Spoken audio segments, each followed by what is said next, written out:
ना चल पाएगी ना बैठ पाएगी, धरती पर आते ही बदल जाएगी सुनीता विलियम्स की पूरी दुनिया। पिछले 8 महीनों से अंतरिक्ष में जीवन जी रही सुनीता जल्द धरती पर आ रही वापस। आखिर क्या करने गई थी अंतरिक्ष में और क्या लेकर आ रही वापस? क्या विज्ञान जगत में होने वाला है बड़ा बदलाव? धरती पर आते ही चाय का कप तक नहीं उठा पाएंगी सुनीता। शरीर ऐसे करेगा काम, आम इंसानों से बिल्कुल अलग हो जाएगी जिंदगी। सुनीता विलियम्स विज्ञान की दुनिया का एक ऐसा नाम जो किसी परिचय का मोहताज नहीं है, जिनके कारनामे देख दुनिया के बड़े बड़े वैज्ञानिकों की सांसें हवा में अटक जाती हैं। वो ऐसे ऐसे काम कर जाती हैं जिसे करना हर आदमी के बस की बात नहीं है। कुछ ऐसा ही किया था उन्होंने 8 महीने पहले, जब वह अंतरिक्ष की यात्रा पर निकली और अब वो धरती पर वापस आने वाली हैं। लेकिन इन 8 महीनों में सुनीता की जिंदगी में क्या बदलाव आए और धरती पर आते ही क्या उनकी जिंदगी आम इंसानों की तरह होने वाली है या फिर सब कुछ बदल गया? हर बात को बारीकी से समझते हैं।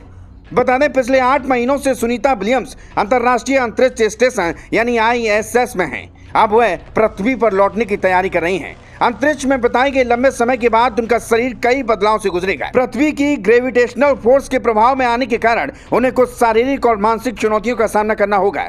सुनीता विलियम्स के साथ अंतरिक्ष में मिशन पर मौजूद साथी बटस बिलमोर ने बताया कि जब वे पृथ्वी पर लौटेंगे तो सबसे बड़ी चुनौती गुरुत्वाकर्षण ही होगा। गुरुत्वाकर्षण वास्तव में कठिन होता है और यह वही एहसास होता है जब हम वापस लौटते हैं। बिलमोर ने कहा, अंतरिक्ष में महीनों बिताने के बाद शरीर पर गुरुत्वाकर्षण का प्रभाव अचानक बढ़ जाता है, जिससे हर गतिविधि, यहाँ तक कि पेंसिल उठाने जैसी साधारण चीज भी कठिन हो जाती है। इस बदलाव के कारण शरीर में भारीपन और असहजता का एहसास होता है। सुनीता ने भी इस पर अपनी चिंता व्यक्त की और कहा, यह थोड़ा कठिन होगा, यह एक प्रक्रिया है। अब आप अपनी मांसपेशियों को फिर से तेजी से गति करने में प्रशिक्षित करते हैं। अंतरिक्ष में लंबे समय तक रहने से शरीर के कई हिस्सों में बदलाव आते हैं। एक प्रमुख बदलाव है मांसपेशियों का दुर्बल हो जाना और हड्डियों की घनत्व में कमी। गुरुत्वाकर्षण के बिना शरीर पर वजन नहीं पड़ता, जिससे मांसपेशियां और हड्डियों पर दबाव नहीं बनता।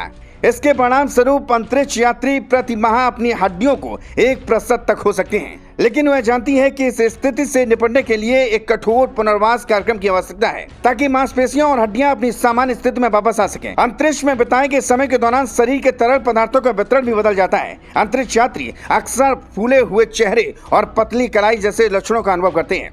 पृथ्वी पर लौटते समय इन तरल पदार्थों का वितरण फिर से सामान्य स्थिति में लौटेगा, जिससे कुछ असहजता हो सकती है। इन तमाम शारीरिक चुनौतियों के बावजूद सुनीता और बटस दोनों ही अपनी वापसी को लेकर आशावादी हैं। वे जानते हैं कि पहले मिशनों में भी जल्दबाजी की है, इन बदलावों सामंजस्य से बिठाए हैं और इस बार भी यह उम्मीद है। पृथ्वी पर लौटने के बाद सुनीता के लिए एक लंबी और चुनौतीपूर्ण प्रक्रिया होगी, लेकिन उसके पास इसे झेलने की पूरी क्षमता है। बता दें, सुनीता अंतरिक्ष में वैज्ञानिक प्रयोग कर रही हैं और शून्य गुरुत्वाकर्षण में रहने का काम करने की चुनौतियों का पता लगा रही हैं। Bureau report.